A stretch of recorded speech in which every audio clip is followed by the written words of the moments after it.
Well, and let's go back to, I want to say the beginning, but I don't think I know a little bit of your story. I don't think your current brand is the beginning. So let's go back to maybe even a little bit before that and say, before you started your current brand, what inspired you or what led you to starting this brand? This is a little bit of, correct me, about business and how do people get involved in business? How do they create the concept and the idea of it, and then jump in and do it? Uh, Yeah. I was first thing I knew since I was a little boy, I was always very creative. So whatever I did, in order for me to be happy and successful, I wanted to do something that I was very interested in, that inspired me. And these hands that you see here have been very, to me, very gifted from the universe, from God, however you want to put it. I was born with this gift and very creative. And I started sketching and doing sculpting and this and that. So I knew that the art part of me was becoming extremely obvious in the way that I felt and was interested in doing and learning and getting involved in. And so in realizing that, I said, well, this is something that I have a passion about. There you go. I mean, you're very young, so you're analyzing all these things as as well as you can. And having this passion, I wanted to do something. If I'm going to have to earn a living, I want to earn a living in something that I enjoy doing, because that to me is not work. It's just Hmm. part of who I am. And I was able to do that. And I got involved, and I was born and raised in Havana, Cuba, the most glamorous, exotic island you can think of. And I traveled around so I can make that statement in a way that is Yeah. since not just some because I was born there that I'm making that statement. And the energy, the level, the ambiance, I loved it, but I was forced in 1960 to leave the place because of the political situation that occurred. And at that time, I was only 17. My parents were still running my life to some degree. And they said, I'm an only child. They said, you don't have a future here. We need to leave. And that was a big decision for my parents because they had a business, they had a home, savings, everything. Their whole life was there. For them to just pick up and leave, thinking of my benefits. I feel so privileged to have had these two people in my life, obviously, as parents. And we left and we came not to Miami like all the Cubans do. We went to New York. Hmm. When you go from this small island to this big, enormous City. iced island, because I went from one island to the next. Remember, Manhattan Island. I mean, Yeah. it still sticks into my mind. And I said, well, this is not an island. This is a universe. This is overwhelming. I mean, the tall buildings, the traffic, the energy. To this day, it still hasn't changed. And I found it very exciting, but very scary. And I didn't speak the language that well, hardly. And we came with the clothing in our bags. We had no money. And to make a long story short, we had the help of my godfather who lived in New York. And little by little, we started, my parents got jobs and I started working as a messenger, even though I spoke hardly no English, and then I decided to take up art courses at the Art Students League, which is very prominent school for art, which I didn't know at the time. I just had the excuse my vulgarity, the cojones to show up and say, "What do I do to register?" And I want to run here. And they realize they have special divisions and programs to help students that can't afford it because it's a very expensive school to go into. And you just don't go in there because you feel you want to learn to draw. They give you tests and all that. But I knew I had the confidence again with these hands to be able to go in and prove myself and my worthy of my talent. And I was accepted and I started learning. And little by little, it's very funny. The students that couldn't also afford, especially the young ladies, the girls, I call them the girls at the time, that couldn't afford haircuts. I used to say, oh, well, let me do it, because to me it was such natural. It was just sculpting. I love sculpting. Grabbing a pair of scissors at home was an instrument that I didn't know, but I did well. And so somebody said, instead of waiting on tables and being a messenger, go to hair school, get a license, and become a hairstylist. You'll do much better burning money so you can continue your education, because I wanted to become a commercial artist.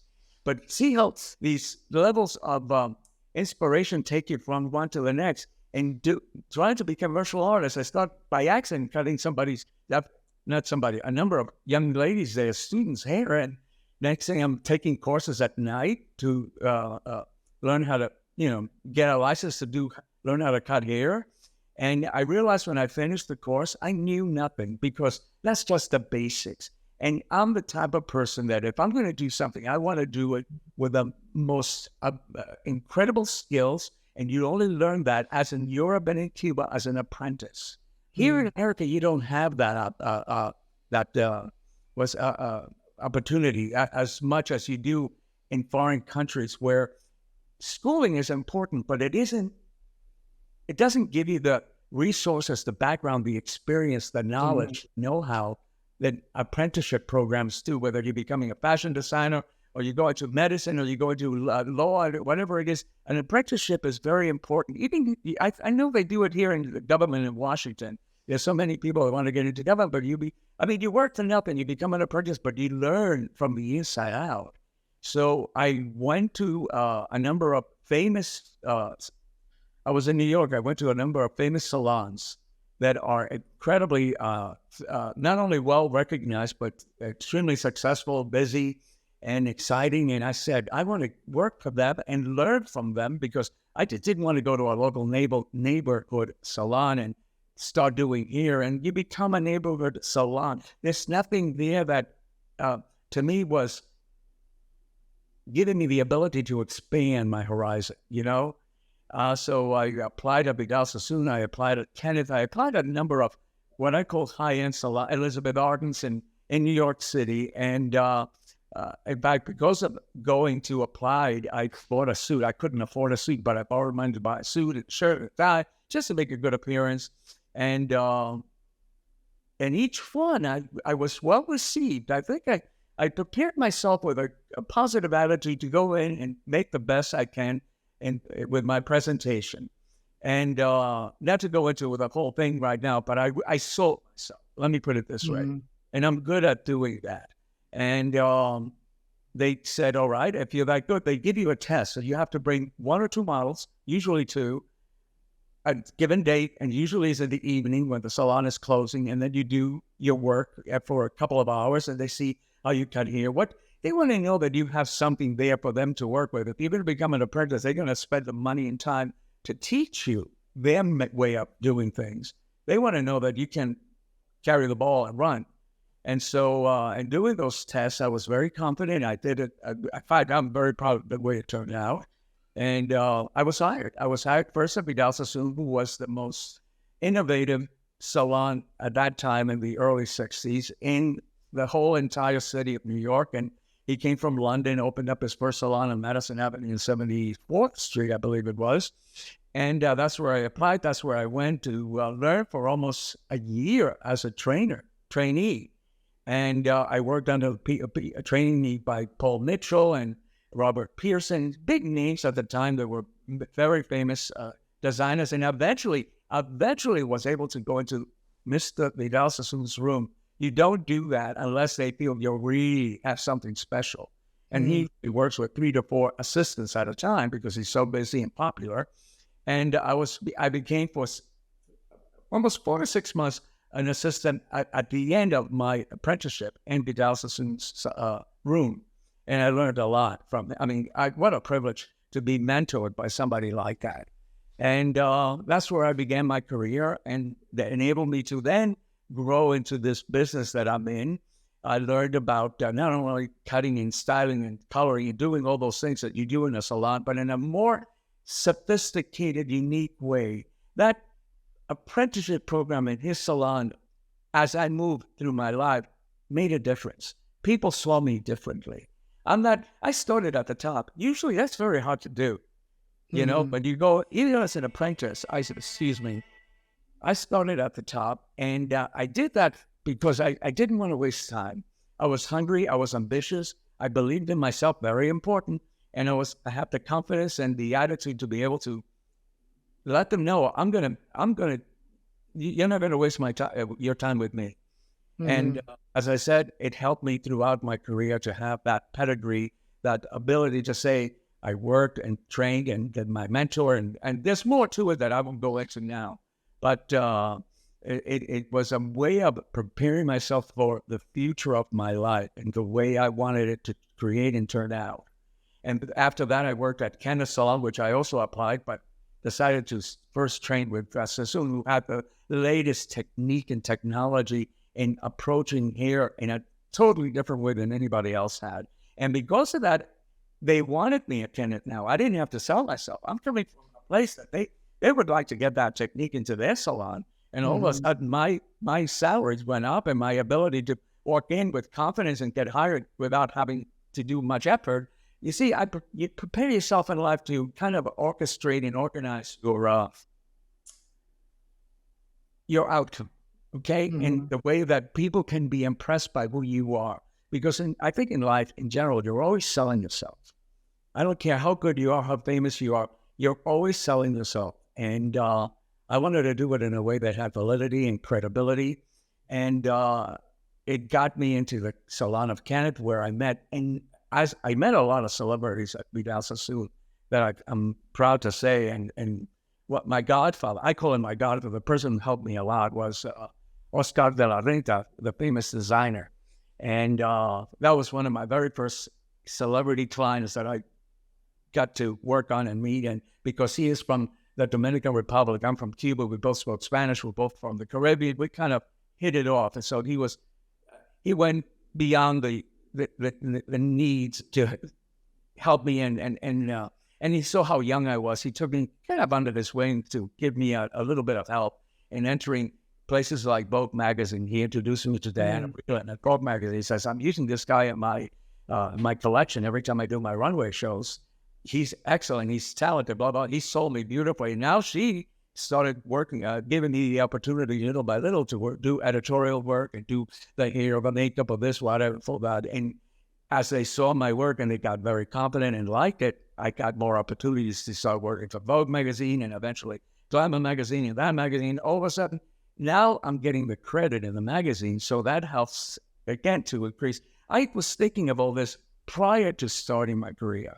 I was almost planning my future in a way, and I didn't know how it was going to actually turn out in such a specific way as I'm describing, but and it's kind of what everybody thinks of organizing yourself, preparing yourself for what it is that you want to do, and hopefully you have the luck and the ability to meet the right people and find the right opportunities, which I did. I was very lucky, also.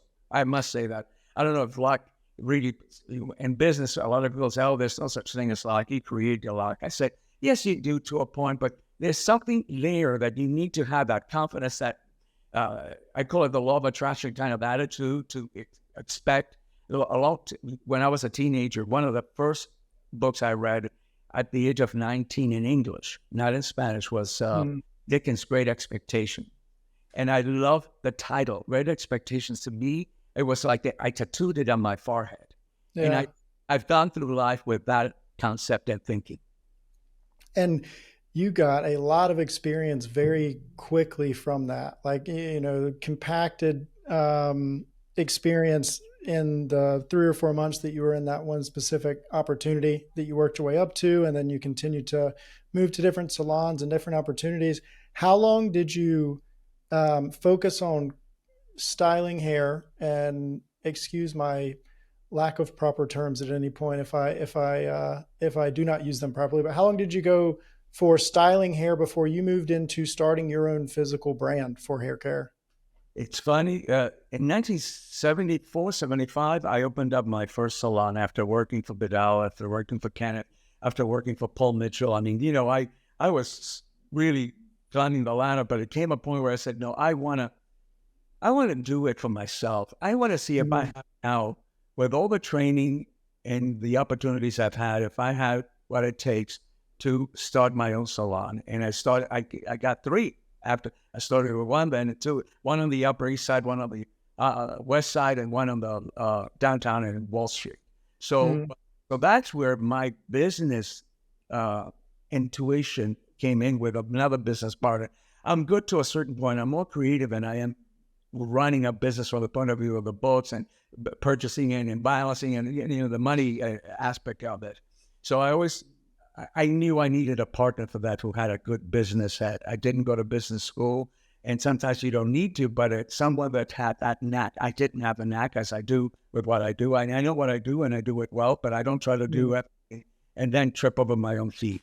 So in opening the salons, I started carrying products. One of the first lines of products, it's an interesting story. That was 1974, I think it was. And Paul Mitchell walks in with John DeLorean, his partner who still runs the company. He died, some year back in the 90s. But John DeLorean continued to become very successful. Now he owns the liquor. What's it called? Don Julio or something like that. Tequila, and the man is a very good businessman. And Paul knew that. I knew Paul very well, and I really learned from Paul because he said to me, I'm good like you at what I do, but I need somebody with a good business head. He walked into my salon with John DeLorean in 1974, and I said, Paul, what are you doing here? How are you? Well, he says, I'm here peddling. So I said, peddling? Paul Mitchell, peddling? What are you peddling? He says, I just started my own line of Paul Mitchell products. I'm going from salon to salon through all of the Manhattan Island, and eventually I'm going to take it all the way to the West. I said, you're going to literally go into it. I said, some of the well-known salons, yes, I'm going to do it with John. I trust myself. I can sell it better than anybody else rather than just give it to a distributor and hope he gets it into all the salons. And I'm going to do some advertising in the major magazines and blah, blah, blah. So he was the first line of products that I carried, and I liked them. But then comes a Sorby, which another friend of mine from London, a hairstylist similar to me now soon, he approached me, and then I'm carrying Sorby salads. Now it's becoming a professional line without me knowing it. No longer am I interested in your typical, because so many hair care products, personal care products, skin care products are from corporations. I find that when I am recommending products, I need to have the confidence that these products are not just some pretty packaging with hopes and dreams in a jar because of the way they're marketed by whoever it is that the company may be, Revlon, I can name so many brands that create personal care products, but who's behind Revlon? Who's behind, Procter and Gamble? These are corporations. And yes, they have scientists and they have people that know how to market and know how to develop it, but they don't have what I call the intuitive love, interest, and integrity, which is very important in formula. We own all formulas. Peter Lamas Beauty owns all their formulas. We have over 43, 44, 45 formulas now. And each one, I'm in it. Those are my babies. I'm in there. I help them be developed, created, formulated. And I'm constantly, just because they're formulated, I'm always improving them. If there's some new ingredients or technology that I see, I don't care. I'm going to put it in there and continue selling it. But they don't die on the shelf after I'm done and sell it for the rest of my life. No, I'm constantly upgrading them. That's what I was trying to explain in a better way, upgrading them. And in doing so, I learned a lot about ingredients when I was starting to bring these products into my salon because the performance is important to me. But then something happened. Jackie Kennedy, who was one of my clients, passed away in the early 90s from, what was it, Hutchinson? I forget now. And it was that I read in the papers, they contributed possibly the reason for her passing due to the hair dye that she used. Now, that's kind of, there's no... at that time, there was no studies, I don't think, but they were just looking into it at the time, research. And so that stuck in my head. I said, what's in products that can hurt you as a carcinogens that I should be concerned about? So I started reading and getting to know, and by the late 90s, early 2000, I wrote a book called Dying to be Beautiful, which is a play on words about the dark side of the beauty industry. And it's still there. I mean, I'm very proud of that book. It wasn't very big, but it was very explicit in showing what ingredients to avoid that are through my studies and other people's studies than I was able to obtain. Uh, Ingredients that we should be concerned about, that we should eventually try to eliminate from, and little by little, it's been happening. I was one of the first to really take an interest in what's in your products that could hurt you, because anything you put on your body, hair or face, skin in general, will be absorbed mostly. So you Mm-hmm. have to be careful with what you're using and what's in. Now people are more curious about reading ingredients. Back then, no, what? That was just something that you had to do by law in order for the FDA to allow you to sell the product. But Mm-hmm. consumer was not as You just educated, interested you just trusted it because it was on the shelf. Not you, but people just trusted it because it was on the shelf in a big store. with it. But now that people like myself and others, much even better than I am, are qualified to go out there and be able to warn people, explain to people, and it's not frightening the consumer, it's educating the consumer, and hopefully the consumer to be more demanding from these so-called manufacturers of products to be more clean. And that's the word that's being used today. If you go to Sephora, if you go to a lot of these stores that sell beauty products, the word clean now, they're using it to say, we're carrying clean products. I can't take credit for that, but I want to say that, I was one of the first to have that interest in informing the public to say, be careful, and writing the book, Dying to Be Beautiful, to be able to get somebody's attention to learn about the dark side of the cosmetic industry. Mm-hmm. And there's been, like you're saying, a lot of advancements with it, and you've seen very good growth from day one with your hair care company, right? How long did it take you to transition? Or let me ask a better question: Do you still have salons open, The- that are yours, or how long did it? After, from almost 35 years of doing it, I sold them in 2000, because now my passion was to create a very impressive line of personal care products, hair care, Mm-hmm. body care, and beyond. And in doing so, I dedicated myself, which took a lot of time and work, for the formulas, because I didn't want to be another private label company. You know how many Mm-hmm. companies that your Yeah. people are purchasing and they're coming from private label? You can get the same thing from Tom, Dick, and Harry. The only difference is that on their bottles, one of them has their label with their design and what's inside. There's so many that are using the same formulations. So I Mm-hmm. didn't want that. I'm not another Me Too product line. I wanted to be original. I wanted to be natural. I wanted to be organic. I wanted to be professionally driven products for professionally driven results. If you have problems, I have the solution. That's why I started with my first line, which was called Hair Solutions. That was to me important, because when I started my career back in the 60s, nobody thought about hair loss, being bald, women going through issues with thinning, and they just accepted it. And I Mm-hmm. realized, what is the source up here? If I'm doing hair and I want to make you look great, whether you're a man or a woman, especially women, and they want these elaborate hairdos, I need the substance to work with. If you're bringing me wimpy things here, I can only do so much. I'm talented, I'm gifted, but I don't have, the canvas is not there. The canvas is pathetic. Yeah. When I refer to canvas, whether it's the skin or the hair, that's what I'm working with. If you're not taking good care of your hair, and how do you take good care of your hair? You go to the source. Where's the source? The scalp. It's like gardening.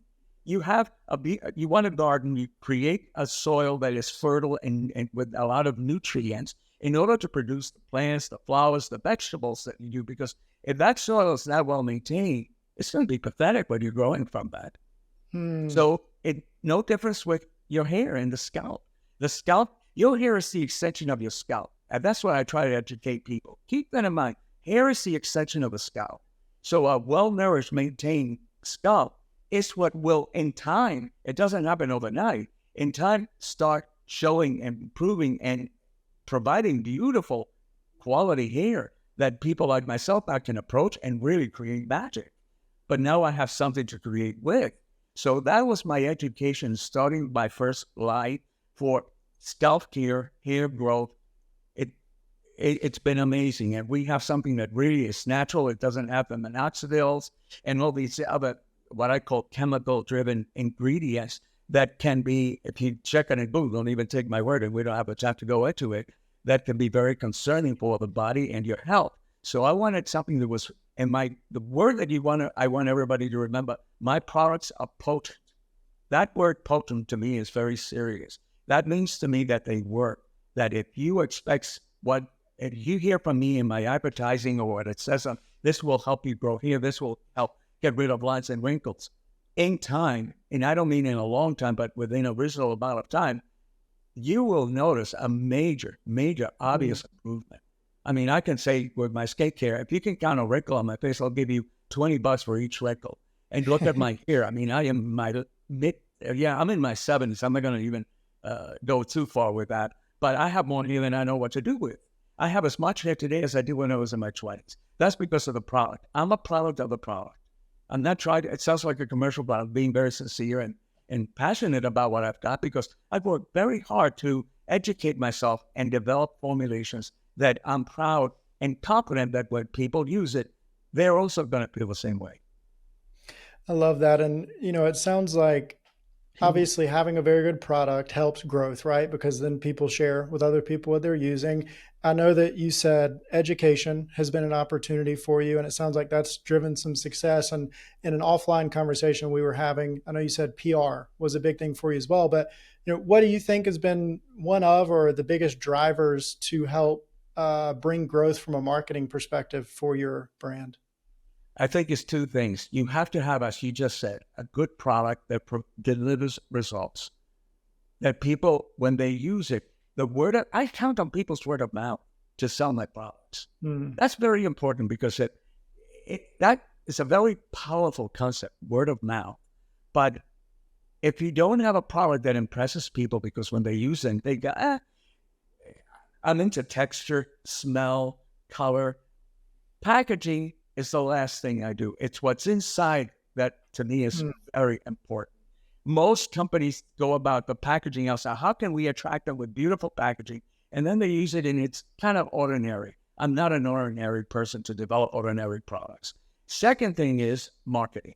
How do I go about marketing? Social media today is amazing. Before it was much harder because you had to buy advertising space in magazines, newspapers, wherever it was, because social media didn't exist. When I started in 2000, social media nobody knew what social media was really. Yeah. And so I had to go out and go to every beauty, they call it a beauty, if I can, we had a PR agency and they brought me to New York. I was based in California, at least once or twice a year to do desktop PR. And that means that they, for 3 days, make about each day a good dozen appointments with beauty editors. From, you name the magazine, I was there talking and pitching to the beauty editor why my product is better than everybody else's, why it's a little different, unique, and special. I did have an edge. I had a reputation. Go back to the beginning. I built a reputation in order to be able to open the doors to sit in front of a famous beauty editor for Vogue magazine or Harper's Bazaar or Glamour or any of these Women's Wear Daily and have their attention, have their respect, so they can really get excited about what I'm telling them in a way that I don't have to work so hard because they know who I am. That helps a lot. So in preparing yourself in business, you want to do as much as possible to have the credentials at the beginning to help you as you grow, as you get into your business and move forward, to be able to carry the weight because of your credentials. And I was demonstrate that in front of all the beauty editors. Now they're writing about me. I have a ton of PR like this from all the different magazines through the years that I've appeared in, not as advertising, recommendations, promotion, what they're doing with social media now. They were doing that, but I had to win their attention and their trust and confidence. I love that. Yeah, that's the new model. I would say people still do that in magazines and things, of course, but you have the list online and you also have like influencers, right? That do that type of stuff with it. So, well, look, we'll segue into the last part of the interview, which is like a rapid fire round. So I'll put 2 minutes on the clock and ask you 3 questions we have here. First one, if you had to summarize everything we discussed today into a marketing mindset, or, we talked about your entrepreneurial journey. So, business mindset, what should marketers or business owners take away from today? I think it's basically what I keep repeating to myself. Be prepared. Be prepared as much as possible in every aspect of your business. The more knowledge and you have and experience, if you can, backing it up, the more successful you have a chance to become. I love that. And for anyone listening that's in the stage of figuring out what they'd like to do in the marketing industry, what marketing role or marketing roles do you think might have the highest demand opportunity in the next 3 to 5 years? I don't understand the question that well when you say marketing roles. What do you mean? Any role within marketing, right? So, is there any specific marketing hire that you think would have a great opportunity in the next 3 to 5 years? Social media marketing, PR, different.